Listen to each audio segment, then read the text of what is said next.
क्या पढ़ें? अब अगर नाइजर को जानना और समझना है तो समझते हैं कि नाइजर अफ्रीका के एक साहिल क्षेत्र का हिस्सा है और हाल में माली और बुर्किना फासो के बाद इस देश पर सेना की सत्ता बैठ गई और इन देशों की पूरी पट्टी में इस्लामिक स्टेट और अल कायदा से जुड़े जिहादियों की भी तूती बोलती है। पिछले साल ही नाइजर, बुर्किना फासो और माली में हुए हिंसक संघर्षों में करीब 10,000 लोग मारे गए थे और सन 2020 में माली में सेना ने नागरिक सरकार से सत्ता छीन ली।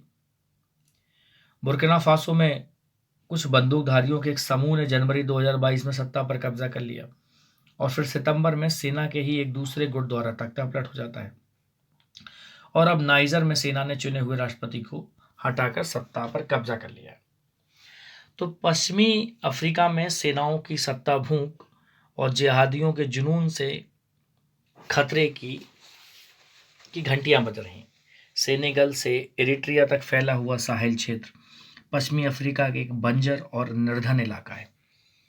कमजोर और अवैधानिक सरकारों, आर्थिक संकट और क्लाइमेट चेंज के मिले जुले असर से अतिवादी हिंसा लगातार गंभीर होती जा रही है।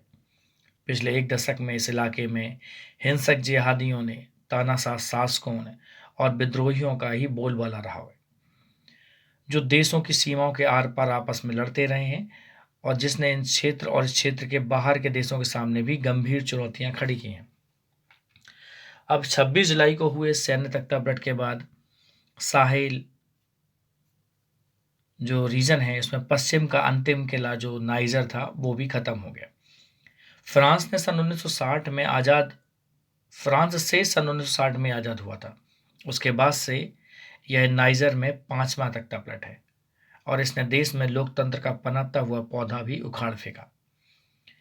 नाइजर में कुछ साल पहले ही सत्ता का शांतिपूर्ण लोकतांत्रिक हस्तांतरण हुआ था और राष्ट्रपति मोहम्मद बाज़ौम बतौर राष्ट्रपति के रूप में चुने गए थे।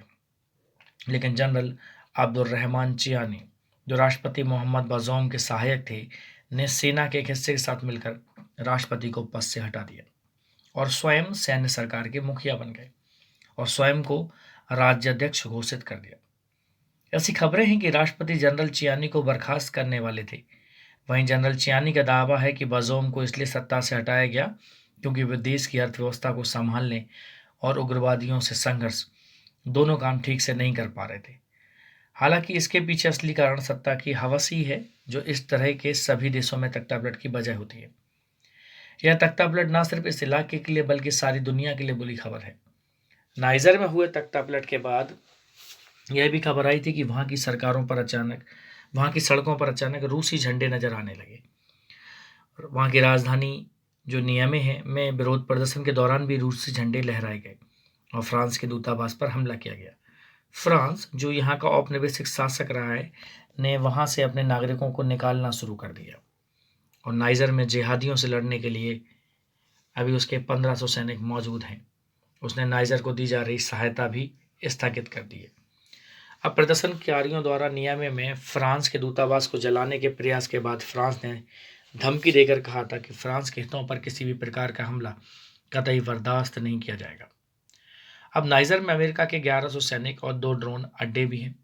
नाइजर दुनिया में यूरेनियम, जो एटॉमिक एनर्जी के प्रोडक्शन के लिए बहुत जरूरी रॉ मटेरियल है, का 7वां सबसे बड़ा उत्पादक है और इसका 1/4 हिस्सा यूरोप को निर्यात होता है, लगभग 25%, विशेषकर नाइजर के पूर्व शासक फ्रांस को। अब जिहादवाद देखा जाए तो पूरे पश्चिमी अफ्रीका में फैल गया है। पिछले साल जिहादियों से जुड़ी हिंसा में 22,000 अफ्रीकों को अपनी जान से हाथ धोना पड़ा, जो ईरान में सन 2014 जब इस्लामिक स्टेट अपने चरम पर था में मारे गए लोगों से 2 गुना है। नाइजर की सैन्य सरकार का दावा है कि वह जिहादियों का मुकाबला बेहतर ढंग से करेगी, लेकिन बुर्किना फासो और माली में निर्वाचित सरकारों के पतन के बाद जिहादी हिंसा में बढ़ोतरी ही दिखी है। अब देखा जाए इस इलाके में रूस का हस्तक्षेप भी बढ़ रहा है। पिछले साल की तुलना में रूस साहिल क्षेत्र को कहीं ज्यादा महत्व दे रहा है। वैगनर समूह के भाड़े के सैनिकों के जरिए रूस माली और बुर्किना फासो जैसे देशों में अपनी दखल बढ़ा रहा है। वैगनर समूह क्या है? रूस की एक भाड़े की सेना है, तो आप कह सकते हो रूस द्वारा संरक्षित एक ऐसी सेना जो कि प्राइवेट है। अब वह पश्चिमी देशों की गलत नीतियों, बढ़ती यूरोप विरोधी भावनाओं और अंतर्राष्ट्रीय और स्थानीय ताकतों के इन देशों में अस्थिरता के मूल कारणों की ओर ध्यान न देने का भी रूस फायदा उठा रहा है, ऐसा कहा जा रहा है। अब नाइजर में लोकतांत्रिक सरकार के पतन के बाद इस क्षेत्र की समस्याओं को सुलझाना और कठिन होगा।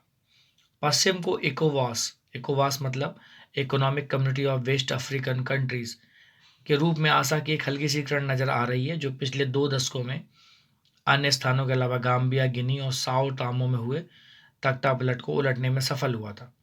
हालांकि इकोवास ने नाइजर के सैन्य शासकों से कहा है कि वे 1 हफ्ते के अंदर राष्ट्रपति को रिहा कर उन्हें सत्ता सौंप दें, और ऐसा नहीं करने पर उनके खिलाफ बल प्रयोग की धमकी दी है।